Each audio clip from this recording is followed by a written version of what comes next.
നമസ്കാരം. വിശ്വാസികൾക്കിടയിൽ വലിയ പ്രാധാന്യമാണ് വാസ്തുശാസ്ത്രത്തിനുള്ളത്. വീട് നിർമ്മാണത്തിന് പലരും വാസ്തു നോക്കാറുമുണ്ട്. എന്നാൽ കേവലം വീട് നിർമ്മാണത്തെക്കുറിച്ച് മാത്രമല്ല വാസ്തുശാസ്ത്രത്തിൽ പരാമർശിച്ചിട്ടുള്ളത്. പ്രപഞ്ചത്തിലെ സർവ ചരാചരങ്ങൾക്കും വാസ്തുവിൽ വലിയ പ്രാധാന്യമുണ്ട് എന്നതാണ് വാസ്തവം. ഇതുമായി ബന്ധപ്പെട്ട് വിദഗ്ധർ ഇതേക്കുറിച്ച് വിശദമായി ഇപ്രകാരം പരാമർശിക്കുന്നതുമാണ്: തുളസിച്ചെടി നമ്മുടെയെല്ലാം വീട്ടിൽ കണ്ടുവരുന്ന സർവ്വസാധാരണമായ ഒരു ചെടി തന്നെയാകുന്നു. ഔഷധ ഗുണത്തോടൊപ്പം തന്നെ ദേവിയായി ആരാധിക്കപ്പെടുന്ന ചെടി കൂടിയാണ് തുളസി. വാസ്തുശാസ്ത്രത്തിലും തുളസിച്ചെടിക്ക് അത്രമേൽ പ്രാധാന്യമാണ് ഉള്ളത്. തുളസിച്ചെടി സംബന്ധിച്ച് വാസ്തുശാസ്ത്രത്തിൽ എന്തൊക്കെയാണ് പരാമർശിച്ചിട്ടുള്ളത് എന്ന് ഈ വീഡിയോയിലൂടെ വിശദമായി തന്നെ മനസ്സിലാക്കാം. വാസ്തുചെടിയുടെ സമീപത്ത് ഒരിക്കലും ചൂലുകൾ, ചെരുപ്പുകൾ, ചവിറ്റുകുട്ടകൾ എന്നിവ ഒരിക്കലും വയ്ക്കുവാൻ പാടുള്ളതല്ല. ഇത് അതീവ ദോഷകരമായാണ് കണക്കാക്കുന്നത്. കാരണം ഇവ വീടുകളിൽ ദോഷകരമായ ഫലം നൽകും. ഇപ്രകാരം നിങ്ങൾ ചെയ്യുന്നതിലൂടെ മഹാലക്ഷ്മി കോപം അല്ലെങ്കിൽ ലക്ഷ്മി നാരായണ കോപം ആ വീടുകളിൽ വന്ന് ചേരുന്നതിന് അത് കാരണമായി തീരും. അതിനാൽ തുളസിയുമായി ബന്ധപ്പെട്ട സ്ഥലം, പരിസരം എപ്പോഴും നിങ്ങൾ വൃത്തിയായി തന്നെ സൂക്ഷിക്കേണ്ടത് അത്രമേൽ അനിവാര്യമാണ്. വൃത്തിയുള്ള വലത് കൈ കൊണ്ട് മാത്രമേ തുളസിയില ഇറുത്തെടുക്കാവൂ എന്നാണ് വാസ്തുശാസ്ത്രത്തിൽ പരാമർശിക്കുന്നത്. ചിലർ ഇടത് കൈ ഉപയോഗിക്കുന്നവരാകാം. ഒരിക്കലും അത് പാടുള്ളതല്ല. അത് നിങ്ങൾക്ക് ദോഷമേ നൽകൂ. അതിനാൽ ചിട്ട പാലിച്ച് വലത് കൈ കൊണ്ട് തന്നെ തുളസി ഇറുക്കുവാൻ പ്രത്യേകം നിങ്ങൾ ശ്രദ്ധിക്കേണ്ടതായിട്ടുണ്ട്. ആരെങ്കിലും ഇപ്രകാരം തെറ്റ് ചെയ്യുന്നു എങ്കിൽ നിങ്ങളത് തിരുത്തി കൊടുക്കുവാൻ പ്രത്യേകം ശ്രദ്ധിക്കേണ്ടതായിട്ടുണ്ട്. നഖം പലരും ഉപയോഗിക്കുന്നവരാണ്. ഒരിക്കലും നഖം ഉപയോഗിച്ച് ഇല അടർത്തി എടുക്കരുത് എന്നും പ്രത്യേകം ശ്രദ്ധിക്കേണ്ടതായിട്ടുണ്ട്. തുളസിയെ ബഹുമാനിക്കണം എന്നാണ് വിശ്വാസം. കാരണം സാക്ഷാൽ മഹാലക്ഷ്മി ദേവിയുടെ മുടിയായാണ് തുളസിയെ സങ്കല്പിക്കുന്നത്. തുളസി ദേവിയെ അതിനാൽ അത്രമേൽ നമ്മൾ ബഹുമാനിക്കേണ്ടത് അനിവാര്യം തന്നെയാകുന്നു. അലക്കുകല്ലിന് സമീപത്ത് തുളസിച്ചെടി നട്ടു വളർത്തരുത് എന്നാണ് പറയുക. മഹാലക്ഷ്മിയായാണ് തുളസി ജനിച്ചത് എന്നാണ് ഐതിഹ്യം. തീർച്ചയായും വളരെയധികം ശ്രദ്ധ പുലർത്തണം.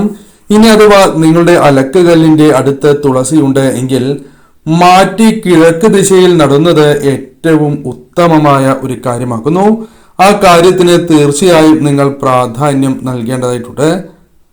ഭാരതീയ സംസ്കാരത്തിലെ ഏറ്റവും പ്രധാനപ്പെട്ട സസ്യങ്ങളിൽ ഒന്നായ തുളസി പല വിധമുണ്ട് എന്നാണ് പറയുക. തുളസി എന്ന് പറയുമ്പോൾ സാധാരണ എല്ലാവരും കൃഷ്ണ തുളസിയാണ് സങ്കല്പിക്കുക. എന്നാൽ രാമതുളസി, കർപ്പൂര തുളസി, അഗസ്ത്യ തുളസി, കാട്ടുതുളസി, മധുര തുളസി എന്നിങ്ങനെ അനേകം തുളസികളുണ്ട്. തുളസിക്ക് മാത്രമുള്ള ഒരു പ്രത്യേകതയാണ് ഒരു പ്രാവശ്യം ഉപയോഗിച്ചതാണ് എങ്കിലും അത് കഴുകി വീണ്ടും പൂജയ്ക്കെടുക്കാം എന്നുള്ളത്. എല്ലാ തുളസികളും പൂജയ്ക്കെടുക്കാറുമില്ല എന്ന കാര്യവും നിങ്ങൾ പ്രത്യേകം ഓർക്കേണ്ടതായിട്ടുണ്ട്.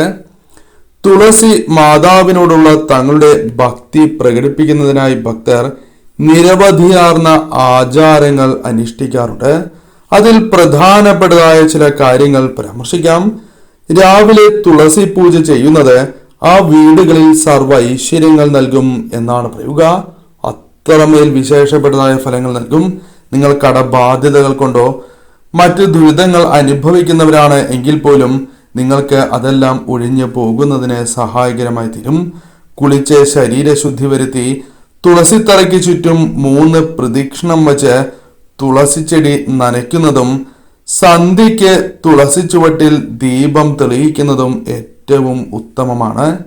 കൃഷ്ണ തുളസിക്കാണ് ഔഷധ ഗുണം എപ്പോഴും കൂടുതലായി ഉള്ളതും. നിങ്ങൾ ശ്രദ്ധിക്കേണ്ടതായ പ്രധാനപ്പെട്ടതായ കാര്യം, പണ്ടെല്ലാം വീടുകളുടെ മുൻപിലായി തുളസിത്തറ ഉണ്ടായിരുന്നതാണ്.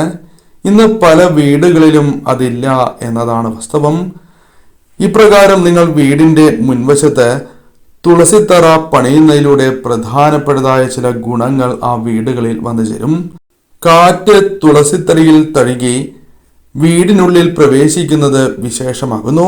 ആരോഗ്യവർദ്ധനവിനും ആ വീടുകളിൽ പോസിറ്റീവായ ഊർജം വർദ്ധിക്കുന്നതിനും ഏറ്റവും ഉത്തമമാണ്. നെഗറ്റീവായ ഊർജങ്ങളെ പുറന്തള്ളുവാൻ സഹായകരമായി തീരും.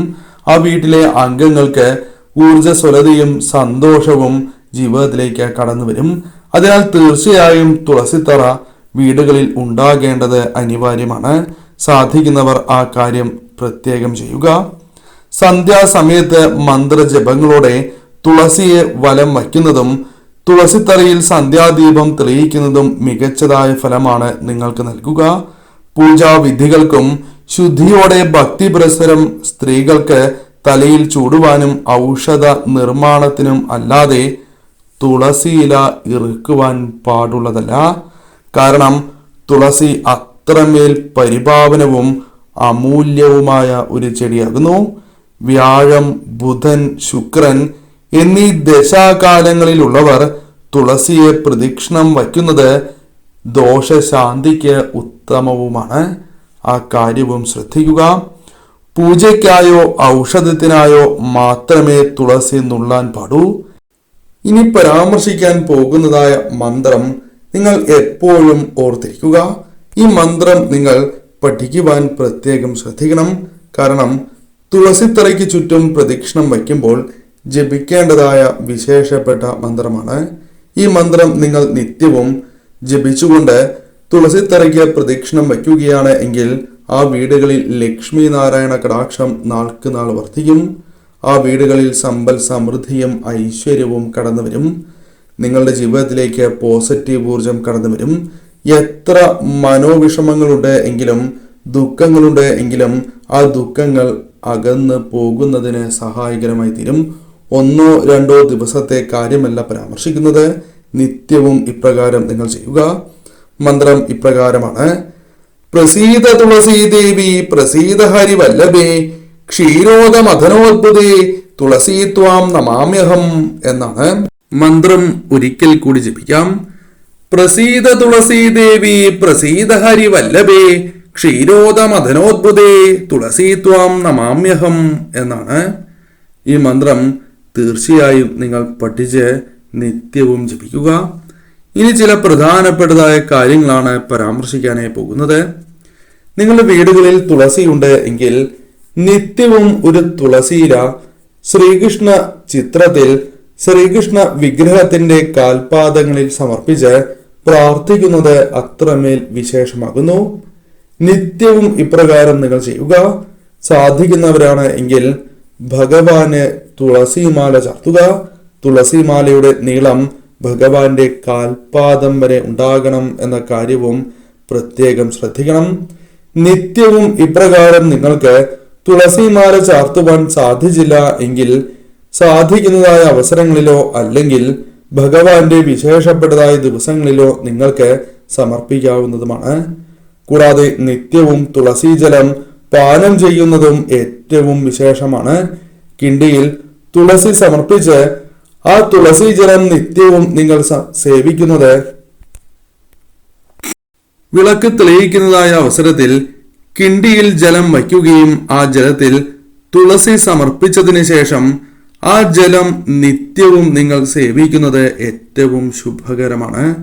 ആരോഗ്യ വർധനവിന് ഏറ്റവും ഉത്തമമാകുന്നു. രോഗദുരിതങ്ങൾക്ക് പോലും ശമനം ലഭിക്കാം. ഈ കാര്യത്തിനും നിങ്ങൾ പ്രാധാന്യം നൽകണം. നിങ്ങൾ സ്ഥാപനങ്ങൾ നടത്തുന്നവരാണ് എങ്കിൽ മുൻപ് പരാമർശിച്ചതുപോലെ തന്നെ ഭഗവാന് തുളസിയില സമർപ്പിക്കുന്നതും സാധിക്കുന്നതായ അവസരങ്ങളിലെല്ലാം തന്നെ തുളസിമാല വിഗ്രഹത്തിൽ ചാർത്തുന്നതും ഉത്തമമാണ്. സ്ഥാപനങ്ങളിലും ഇപ്രകാരം ചെയ്യുവാൻ ഏവരും പ്രത്യേകം ശ്രദ്ധിക്കുക.